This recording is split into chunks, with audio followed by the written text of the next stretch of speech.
তো মাত্র দুটো আলু দিয়েই আমি বানিয়ে নেব সন্ধ্যার চায়ের আড্ডা জমাতে স্ন্যাক্স রেসিপি। বাড়িতে অতিথি আসলেও কিন্তু বাড়িতে কিচ্ছু না থাকলেও এই আলু দিয়ে ঝটপট এই রেসিপিটা বানিয়ে দিতে পারো। তো দুটো আলু আমি মিহি গ্রেট করে নিয়েছি, তারপর ভালো করে ধুয়ে পানি ঝরিয়ে নিয়েছি। দিয়ে দিলাম স্বাদ মতো নুন, ঝালের গুঁড়ো, হলুদের গুঁড়ো, আর দিয়ে দিলাম ভাজা মশলা, জিরের গুঁড়ো, ধনিয়া গুঁড়ো, আর দিয়ে দিলাম আদা আর রসুন একসাথে বাটা। তারপর দিয়ে দিলাম একটা পেঁয়াজ কুচি আর কাঁচা লঙ্কা কুচি। এখানে পেঁয়াজের পরিমাণটাও বাড়িয়ে দিতে পারো বা কাঁচা লঙ্কার পরিমাণটাও বাড়িয়ে দিতে পারো, যে যেমন ঝাল খেতে পছন্দ করো তেমন দিয়ে নেবে।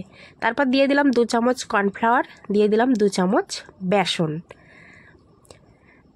যদি কর্নফ্লাওয়ার না থাকে তোমরা এখানে ময়দাও ব্যবহার করতে পারো। তারপর দিয়ে দিলাম ম্যাগি মশলা, মানে ম্যাগির ভিতরে যে মশলাটা থাকে সেটাই দিয়ে নিয়েছি। তারপর দিয়ে দেব একটা ডিম। তারপর খুব সুন্দর করে মেখে নেব। এখানে কিন্তু পানি ব্যবহার করা যাবে না। প্রথম অবস্থাতে কিন্তু মাখতে একটু অসুবিধা হলে পরে কিন্তু খুব সুন্দরভাবে মাখাটা হয়ে যাবে।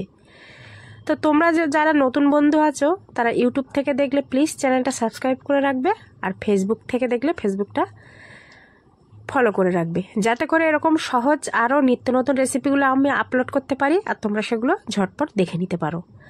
তো এইভাবে বেশ ভালোভাবে মেখে নিয়েছি, আর এরকম চপের শেপে বা পেঁয়াজু শেপে আমি এইভাবে এগুলোকে ভেজে নেব। তারপর মিডিয়াম আঁচে তেল গরম করতে রেখেছিলাম। তেলটা গরম হয়ে গেলে আমি এগুলো বড়া শেপ বা যে যেটাই বলো না কেন সেইভাবে শেপ দিয়ে নেব।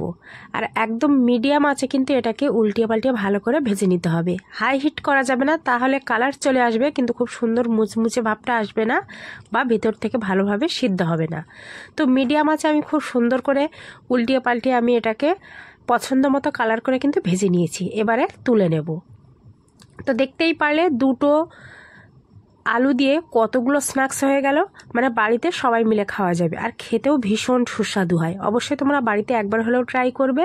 আর আমার এই রেসিপিটা কেমন লাগলো অবশ্যই কমেন্টের মাধ্যমে জানিও, আর ভালো লাগলে বন্ধুদের মাঝে বেশি করে শেয়ার করে দিও, যাতে করে অন্য বন্ধুরা জানতে পারে।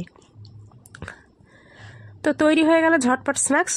দেখা হবে আবার হয়তো অন্য কোনো রান্না।